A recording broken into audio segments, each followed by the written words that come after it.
Welcome back to the Leaner, Stronger, and Confident as Fuck podcast. In today's episode, I'm sharing a conversation that I did on IG Live with my lovely client, Anu. And I really want to share this with you because I know it's going to resonate with so many people who are looking to transform their body. Because when Anu and I first started coaching together, which was pretty much exactly a year ago, it was January 2025, she was struggling with the kind of thing that I see so many other women struggling with. She was always trying to eat low calories. She was nervous lifting heavier in the gym, and she was doing a lot of the quote unquote right things, but struggling to see the results that she wanted. And those right things she was doing was she was being mindful of her protein, she was eating a lot of whole foods, she was getting in her steps, and she also was very obsessed with what the scale was or wasn't doing. And so when we started coaching together, we had to work through a bunch of different things together, which is very normal to be able to achieve our results. And in this journey, in this live, I share with you exactly what we did work on so that you can see the transformation that she was able to go on, because her mindset and her body are now in a completely different place. So I won't share any more because I don't want to spoil it for you. I just will dive into the conversation right now that I had with Anu. So here we are. There we go. Hi, Anu. Hello. Thank you so much for joining us all on IG Live. Do you want to just introduce yourself and say where you're joining from? So I'm Anu, and I live in Hertfordshire in the UK, and I've been on a journey for the last I'd say 18 months now. Yes. So, funny enough, actually, we are both in Hertfordshire right now. And so the reason I said to Anu, I was like, please come on the IG Live, and I'm going to put this on the podcast later to share your story, because we actually got to meet up in person the other day, because we live currently like about 20 minutes from each other, which is so cool. Because when we started coaching together, which was like a year ago, I was living in Australia. And so to be just 20 minutes down the road, we were like, we actually have to meet up, which is so cool. And we had a great chat about just like so many different things, but really kind of in that chat, it was so clear that your mindset and your headspace around body transformation is completely different to when we first started coaching together. So I just want to give everyone listening just a very brief overview of like how our kind of journey has looked, and then I'll get you to share your story. So Okay. Anu and I started working together pretty much exactly a year ago. It was January 2025, and we started one-on-one. Then we went into, then Anu continued on in the group program that I have, Lean Body Blueprint. And then now Anu is working on the strength training program that I have and doing the nutrition by herself. And I love this whole journey because now you've learned so much that you feel confident continuing it on your own, which is beautiful. So do you want to tell people though, like back in January when we first started doing our one-on-one coaching together, what were you struggling with and where were things at for you in your journey? Okay, so when I started, I had been with somebody else and I had lost a little bit of weight, but then as soon as I stopped, it all kind of came back on again. And I was like, this is not, sustainable. What do I do? And I was doing strength training. I was going to the gym. I was getting the steps in, and I wasn't seeing any change. And I thought, well, this is ridiculous. I've done deficits, and you're just going round and round in circles. So I was like, I need a change. I need to see where I'm going wrong. And that's when I sort of joined with Kathy. And I think I was a very reluctant learner at the beginning, because she would sort of say, no, you need to put your calories up. I said, no, I can't do. If I put my calories up, I'm going to get fat. What is this woman talking about? But she was like, no, trust. I kept saying, trust the process, trust the process. So that's what I did. And so Trust the let's give everyone process. a bit of context about where your calories were at beforehand, because this was because we'd actually connected like a few months before we started working together, hadn't we? And at the time, Yeah. I think you told me you'd been eating on 1350 or something like that for quite a while. Is that right? So I was dropped to 1350 for the deficit. I was probably eating about 1500 on Yeah. a normal, regular basis, thinking that was what I needed. Yeah. And so as I was explaining to Anu, like we might need to drop to those kind of calories. Who knows, in a fat loss phase, it all dependent obviously on the person. but we cannot live there. We cannot, Yeah. at the end of fat loss, just kind of continue to live at those low calories. And so that's what I was explaining to Annie when we first started together. I was like, we need to give you a break from low calories. We need to make sure your metabolism is in a good place to be able to tackle fat loss again. So we slowly but surely built your calories up from, I think we started around that kind of like 1600 point, if I remember correctly. And then we took a few weeks and we managed to get them up to 2100. Yeah. And that was an uncomfortable process, wasn't it? If we're quite Very. honest about how it was. Very uncomfortable because I struggled eating that much food, and to be honest, I was surprised I was supposed to eat that much food, and then you kind of feel sick eating because you think it's too much. You do, baby. I don't. I'm like, give me all the calories. I don't anymore. I don't struggle anymore. But back then I was like, really? I have to eat all this? That can't be right. Because my head kept equating the more food I'm putting in my mouth, I'm going to put on weight. Yeah. That was what it was. I put on 2 pounds in the process. Yeah. So we went that was it. From 1600 calories to 2100. And just to give you some context as well, Anu is petite. You're about 5'1", is that correct? Yeah, 5'1". And so 2100 calories for someone who's petite, it does sound like a lot. Like, I'm 5'3". I mean, I'm like, give me all the calories and that's fine. But there was a time when I would have thought that amount of calories was a lot as well. And so we did it slowly but surely. And as Anu said, we did see like 2 pounds go up on the scale, which is normal when you are adding more food, and therefore you're also going to be adding more carbs, which hold more water in the body. It's not like necessarily just because the scale's going up that it's fat related. And in fact, we did start to see some body composition changes, like as we were going up as well, some reduction in measurements, and we were dialing in your strength training. And that was the other thing, that as we were really focusing on this, we don't just increase calories and just like hope for the best. The whole point of rebuilding our metabolism is so that we are focusing on doing that in alignment with enough steps, enough protein, and dialing in our strength training too. And so that's also something that we worked on together, wasn't it? Because there was, you were already, like you said, strength training. You were actually doing some of my strength training before we started together. But there was some nerves around certain kind of pieces of gym equipment and stuff. Do you want to tell a little more about that? So, like you see people using the big barbells and they are called the barbells, aren't they? The big ones. I can't keep forgetting the names. And then using the Smith machines and things like that. And I was like, oh, there's no way that I'm ever going to be able to use these. And I remember one of them came up in the exercise. I would look for the alternatives. What's the alternative I could use?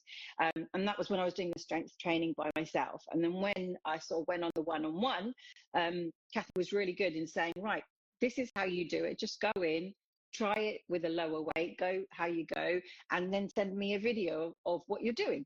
So that was a good thing to do, because obviously you send the video from all angles, and everyone else at the gym is recording themselves when they're doing stuff, so you don't have to feel worried, embarrassed or intimidated by it.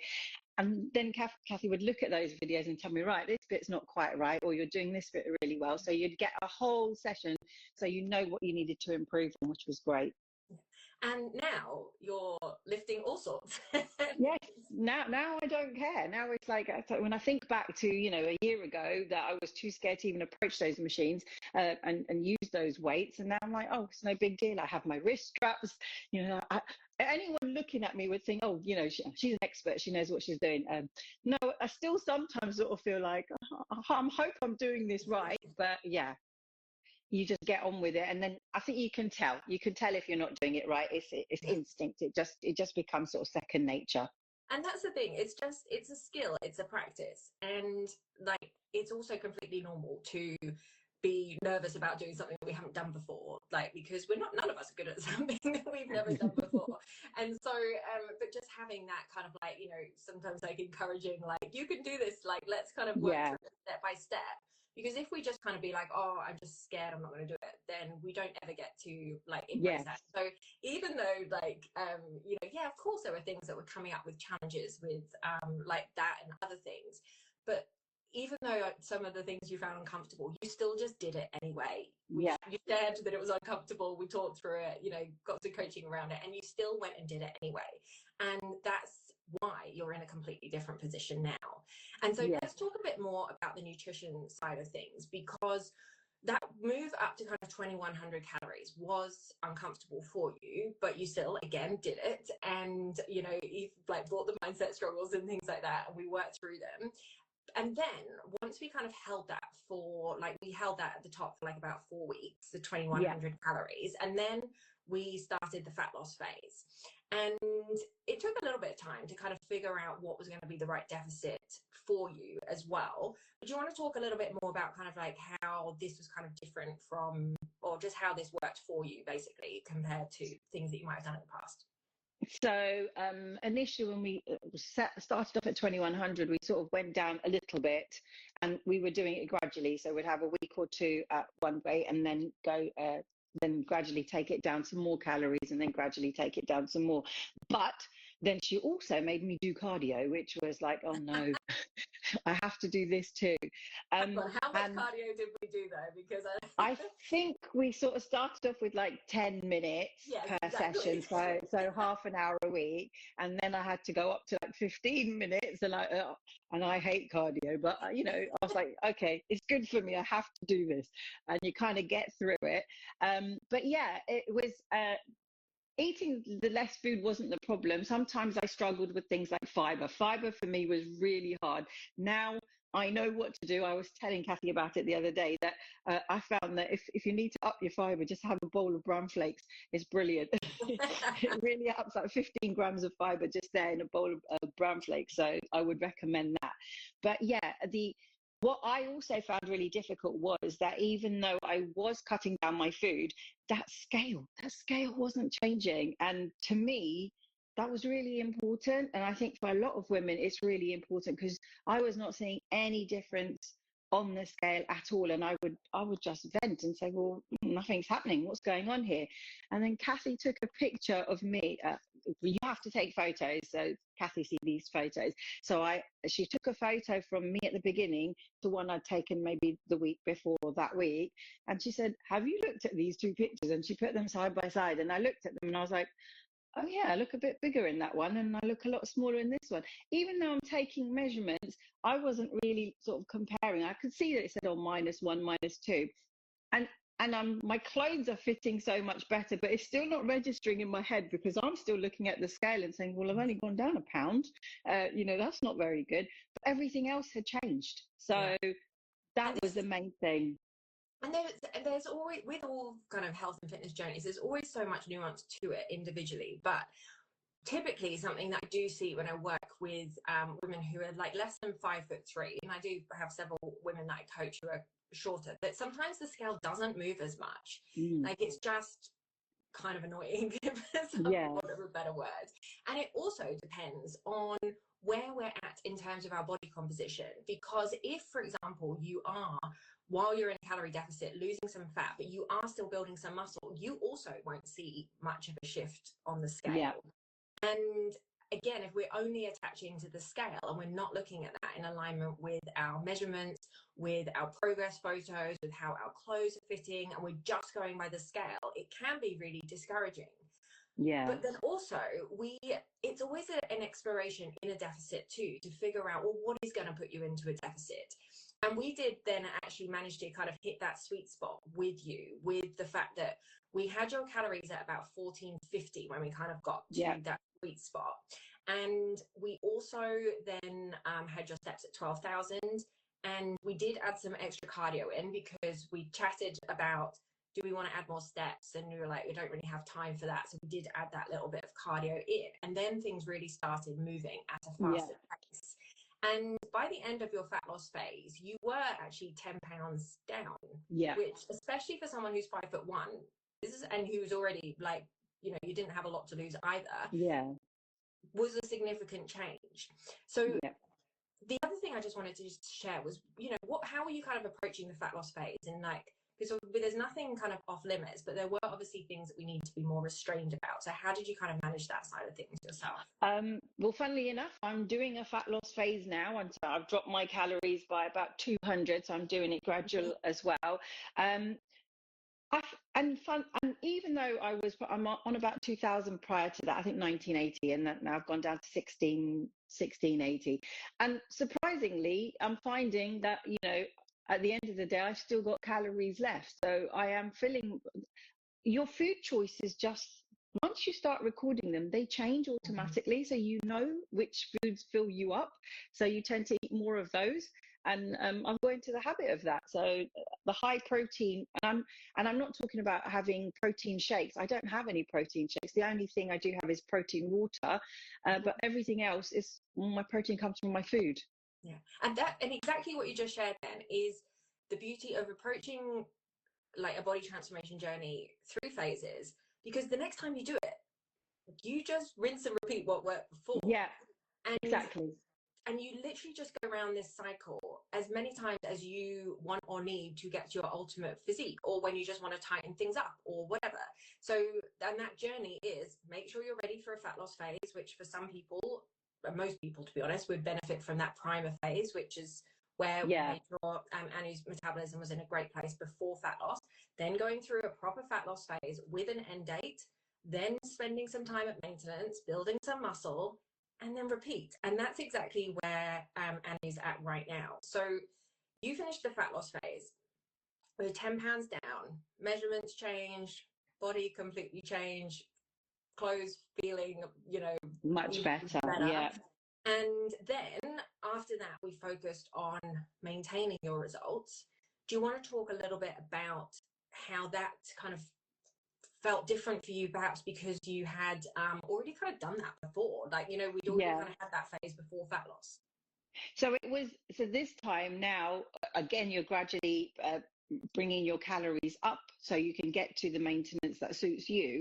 The first time I did it was obviously the priming part, and I found it really difficult because I couldn't get my head around eating more. And this time, because I knew, no, actually, the most I'm going to put on is 2 pounds, and I can live with that. And I probably did, but I did put on 2 pounds. But funnily enough, my clothes still fitted nicely and things were loose that were tight before, so it didn't make a difference. So now when I weigh myself on the scale, I don't actually care. I'm like, well, I know why my weight's gone up today. I had a Chinese yesterday, lots of salt in it, so my weight's going to go up. Silly things like that. Or I had a drink yesterday, so I know the scale's going to be slightly higher tomorrow. So, and then I know if I haven't got my steps in, if I haven't had my protein, if I haven't had enough sleep, the things that are important, if I haven't had my fiber, I'm not going to see a difference on the scale. It's just going to be constant. So this time round, it wasn't a chore. It was just a nice, easy thing to do. Right? It's like, great, I get to eat a bit more, and you actually enjoy it. And you're like, yes, I want to eat a bit more. What And can I eat today? so, and what kind of like, so I think you mentioned it before, you were at around 2000 calories. That was kind of the maintenance that you were then holding at Yeah. after you kind of like got to your reverse. And presumably, from everything I've kind of heard about you, but please let me know if this is correct or incorrect, that was kind of then a really nice maintenance amount for you to be Yes. able to hold steady with your weight, because after a fat loss phase as well, everyone will see a slight couple of pounds up on the scale, Up. which is food Hmm. volume increasing, water. But as Annie just said, the goal at the end of a fat loss phase is to keep your body composition the same, not the scale fixed, Yeah. because like I said, that's like water fluctuations and things. But was 2000 then a great amount for you to be able to like live your life on?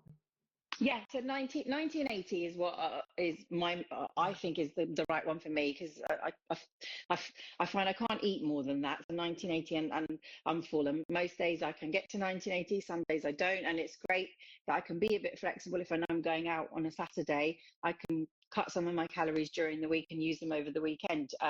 So yeah, very much so. And then you've continued building muscle, staying at maintenance.